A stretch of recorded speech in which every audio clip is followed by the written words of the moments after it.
Masu saurare Assalamu alaikum da fatan an waye gari lafiya. Cikin shirin namu na wannan safiya ta Juma'a za a ji cewa shugaba Trump ya ce har yanzu yarjejeniyar dakatar da buɗe wuta na nan daram tsakanin Amurka da Iran duk da ɗauki ba daɗi da aka yi tsakanin jiragen yakin ƙasashen biyu. Sakamakon farko-farko na zaben ƙananan hukumomi da aka yi a Ingila ya nuna manyan jam'iyyun ƙasar biyu Labour mai mulki da kuma Conservative mai hamayya sun sha kaye sosai. Jam'iyyar APC mai mulki a Najeriya ta ce la'akari da cewa 'yan Najeriya sun gamsu da salon mulkin Tinubu wanda ta sake tsayarwa takara a zaɓe mai zuwa babu buƙatar ma ta tantance shi. Jam'iyya ta duba irin rawar da shi shugaba Bola Ahmed Tinubu ya taka da kuma irin yadda yake aiwatar da manufofi na jam'iyya, inda jam'iyyar ta tafa masa ta kaɗa ƙuri'ar amincewa da salon mulkinsa. To a jamhuriyar Nijar 'yan ƙasar na tsokaci kan wasu shirye-shirye na ƙarfafa hada-hadar kuɗi da zamanantar da ɓangaren kuɗin don jama'a su fi cin moriya. Wannan zaman banza da wani ƙwace da wani bandanci da yake yawa a ƙasa duka wannan abubuwan za su rage. Macewa in tana ga sana'arta tana buƙatocinta da yawa wanda za har ta taimaka ma danginta.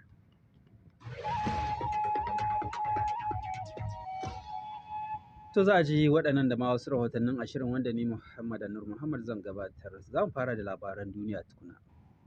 Shugaba Trump ya ce har yanzu yarjejeniyar dakatar da buɗe wuta na nan daram duk da ɗauki ba daɗi da aka yi tsakanin jiragen yaƙin ruwa na Iran da Amurka a mashigar Hormuz. The US and Iran each accused the other of firing first. Wakilin BBC ya ce Amurka da Iran kowace na zargin ɗayar da fara buɗe wuta.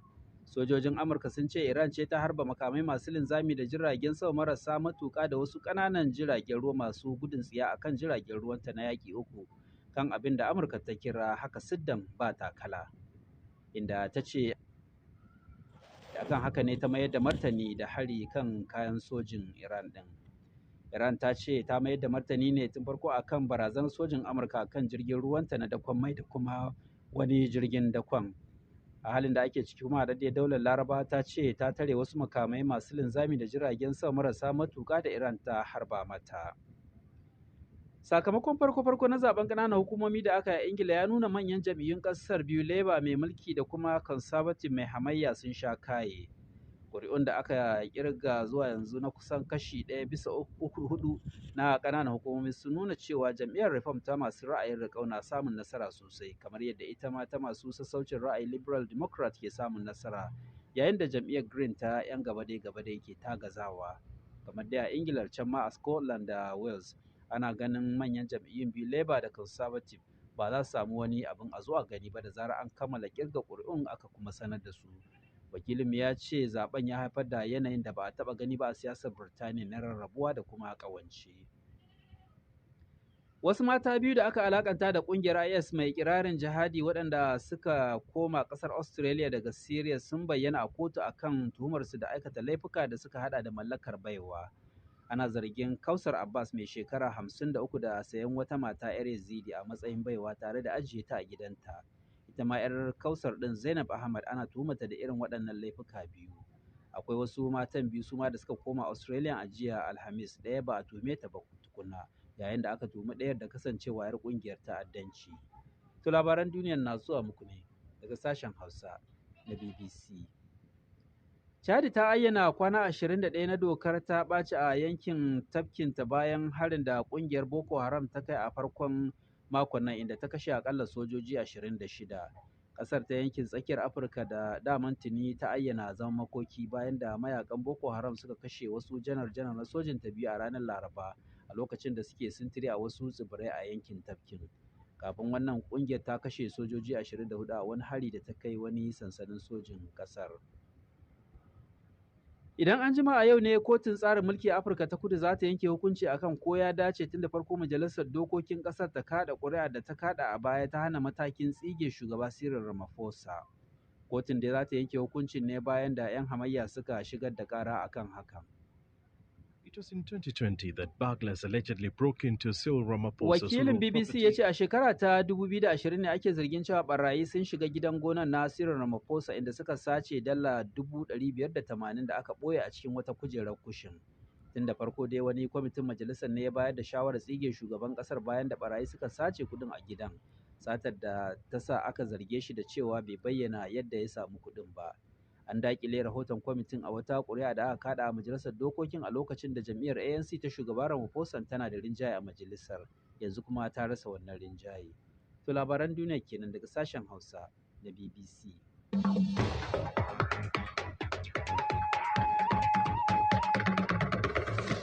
To sai kuma rahotanni da muke tafa da su kamar yadda aka ji a labaran duniya, Amurka da Iran na zargin juna da kai hari kan ɗansu kowanne bayan sake barkewar yaƙi tsakaninsu, wanda hakan ke barazana ga tsakaita wutar da aka shafe makonni huɗu ana yi. Hukumar tsaron Amurka kuma hedkwatar tsaron Amurka ta Pentagon ta ce an kai wa jirgin ruwanta na Amurka na yaƙi a mashigar Hormuz hari bayan da Iran ta harba masa makami mai linzami da amfani da jirage marasa matuƙa da ƙananan jiragen ruwa masu gudu. Sai dai Amurkan ta ce ta mayar da martani. Ga rahoton Khalifa Shehu Dokaji. An dai jiyo karar fashewar wani abu a tsibirin Kisham na birnin Bandar Abbas da ke gabar teku. Dakarun juyin juya hali na Iran sun zargi Amurka da karya yarjejeniyar zaman lafiya ta hanyar abin da suka bayyana da kai hari kan tankokin dakon man Iran. Jami'an Amurka dai sun ce harin ba wai an koma yaƙi ba ne, duk da cewa shirin Trump na yin tattaunawar kai tsaye tare da yin barazana na ci gaba da kasancewa. Akwai kofar yiwuwar ci gaba da tattaunawa ta fuskar siyasa, sai dai abubuwa da ke faruwa ta bayan fage tsakanin kasashen biyu na neman sa lamura su taɓarɓare. Washington da Iran dukkansu dai sun ɗauki matakai kan mashigar ta Hormuz. Washington dai ta rufe tashar jirgin ruwan Iran, yayin da ita kuma Iran ɗin ta rufe mashigar Hormuz a wani mataki na ganin sun samu nasara a tattaunawar da suke da juna.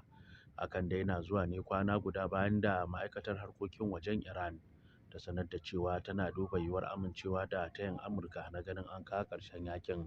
Da alama da rikici da ke tsakanin Iran da Amurka na neman ƙararin caɓewa, duk da kalaman da shugaban Amurka Donald Trump ke yi na cewar za su kawo ƙarshen yakin cikin ƙanƙanin lokaci kuma cikin hanzari. Khalifa Shehu Dokaji kenan da wannan rahoto. To sai kuma batun siyasar Najeriya, inda masana suke tsokaci tun bayan sanarwar tsohon shugaban ƙasar Goodluck Ebele Jonathan ta yiwuwar tsayawa takara a zaben shekara mai zuwa 2027. Yayin da dimbin magoya bayansa suka kai masa ziyara a gidansa jiya Alhamis, Mr. Jonathan ya ce har yanzu yana ci gaba da tuntuɓa kafin yanke hukunci ko zai sake tsayawa takarar ko kuma ba zai tsaya ba. Ga rahoton Abdulsalam Ibrahim Ahmed. Yanzu haka dai a iya cewa ta bayyana ƙarara dangane da batun zawarcin da aka daɗe ana yi wa tsohon shugaban Najeriya Dr. Goodluck Ebele Jonathan don ya fito takarar kujerar shugaban ƙasa a zaben da ke tafe.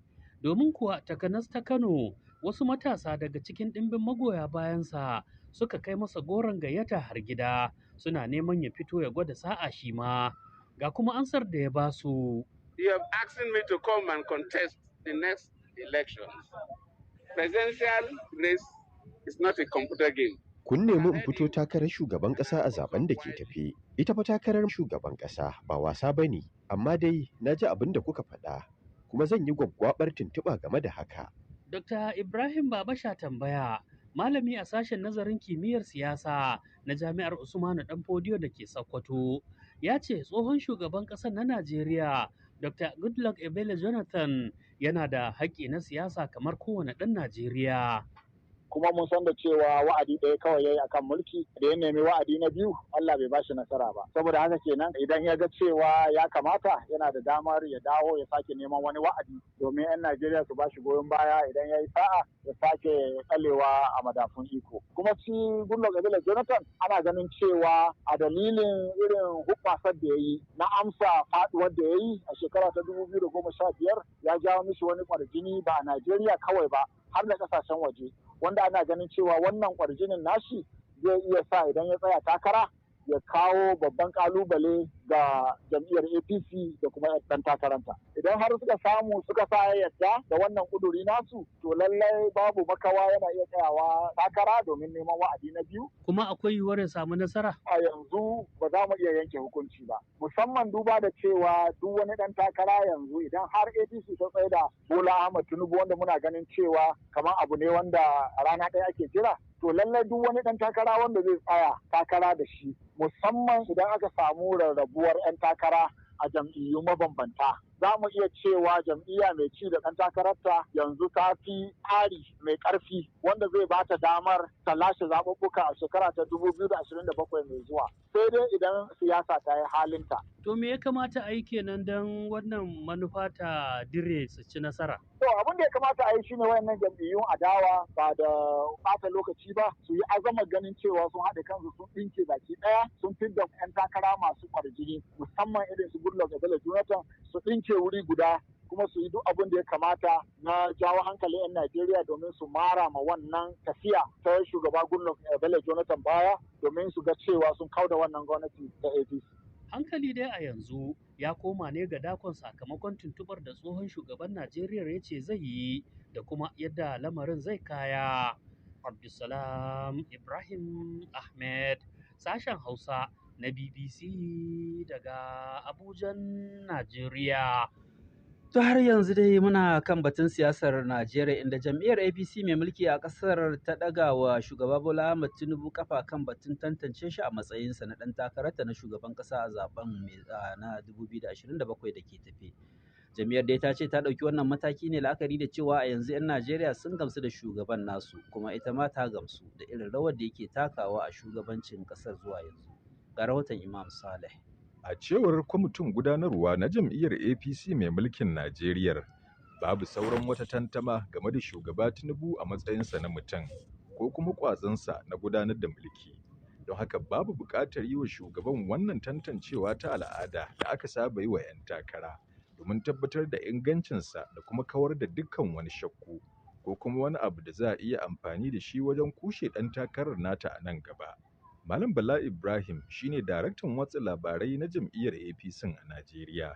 Jam'iyya ta duba irin rawar da shi shugaba Bola Ahmed Tinubu ya taka da kuma irin yadda yake aiwatar da manufofi na jam'iyya, inda jam'iyyar ta tafa masa ta kaɗa ƙuri'ar amincewa da salon mulkinsa. Kuma aikin kwamitin gudanarwan ne na jam'iyya na ya duba cancantar ɗan takara, kuma jam'iyyar dama ta ce ya cancanci ya tsaya takara, to doka kuma ta ba ta dama cewa ta yi duk abin da take gani ya dace wajen tace ko tantance ɗan takara. To ita jam'iyya ita ce kamar abar hawa, ya rage ga 'yan Najeriya kuma su amince su zaɓe shi. To sai dai tun ma kafin zaman su shugaban ƙasa, mutane da dama a Najeriya ke nuna shakku kan wasu batutuwa da dama da suka shafi shugaba Tinubu.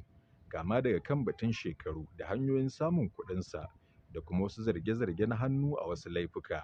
Ko jam'iyyar ta APC ba ta ganin yin rufa-rufa wajen tantance ɗan takarar nata tamkar tauye 'yancin 'yan Najeriya ne na sanin kowa ne zai shugabance su? A'a, wancan zarge-zarge da ake an daɗe ana yin su. Tun kan ya zama shugaban ƙasa ake wannan zarge-zarge. Har ya samu ya zama shugaban ƙasa yanzu yana neman shekara 4 akan kujera ba a kawo hujja an tabbatar da wannan zargi ba.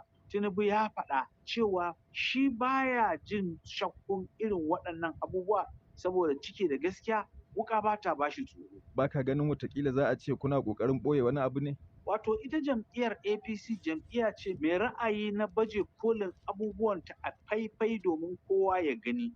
Shi yasa ma ba ta jin tsoron nuna abubuwan da take ala kulli halin. Shi yasa ma haga 'yan Najeriya suna shigowa jam'iyyar saboda ganin irin salon adalcin da jam'iyyar ke yi. To amma idan su ma sauran jam'iyyu suka ce ba za su yi wa 'yan takararsu wannan tantancewa ba kuma aka jiyo ku kuna korafi akan haka ba. A wannan ai kowane tsuntsu rukan gidansu yake yi. Kowa da irin salonsa da manufofinsa da irin dokoki da kuma kundin tsarin mulki da manufofin da jam'iyya take amfani da su. Idan su sun tabbatar cewa 'yan takarar da za su tsaida tsarkakakku ne, falillahi alhamdu. Wato ku kun tabbatar da cewa shi shugaba Tinubu a tsarkake yake kenan. A dai mu a bisa tsarinmu da manufofin jam'iyyarmu muna ganin yana da wankan da zai iya aiwatar da manufofin jam'iyya. Abin da muke nufi da tsarki kenan. A Najeriya dai mutane da dama kan yi korafi akan rashin sanin dukkan abubuwan da ya kamata su sani game da waɗanda ke neman su shugabance su. Kuma duk da cewa akwai tanadin doka na yin hakan, misali sanar da abin da kowane ɗan takara ya mallaka. Wasu na ganin 'yan siyasa da dama na nokewa wajen yin hakan. Kuma ko a baya ma kotuna sun sha kama wasu daga cikinsu da ƙin bayyana ainihin abin da suka mallaka. Imam Saleh, BBC Hausa, a Abuja, Najeriya. Inda yanzu yake karfe 7 na safe ne saura minti 16 a Abuja da kuma Mada da ke jihar Zamfara a Najeriya da kuma Mada da ke Kamaru. Za ku iya sauraron mu kai tsaye wato a shafinmu na intanet bbchausa.com.